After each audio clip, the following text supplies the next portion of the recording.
একবার এক সাধু নদীর পাড়ে স্নান করছিলেন। উনি দেখলেন যে জলের প্রবাহে একটা বিছে ভেসে যাচ্ছে। তার প্রাণ বাঁচানোর জন্য উনি তাকে তুলে নদীর পাড়ে রাখার চেষ্টা করলেন, কিন্তু যেই সেই বিছেকে উনি হাতে তুললেন, সেই বিছে ওনাকে কামড়ে দিল।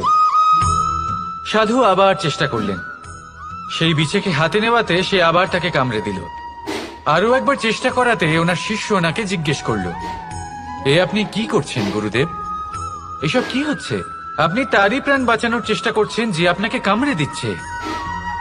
গুরুদেব উত্তর দিলেন যে ও বিছে হয়েই নিজের কর্ম করছে, নিজের প্রবৃত্তি, নিজের ব্যবহার বদলাচ্ছে না। তাহলে আমি সাধু হয়ে তা কেন বদলাবো?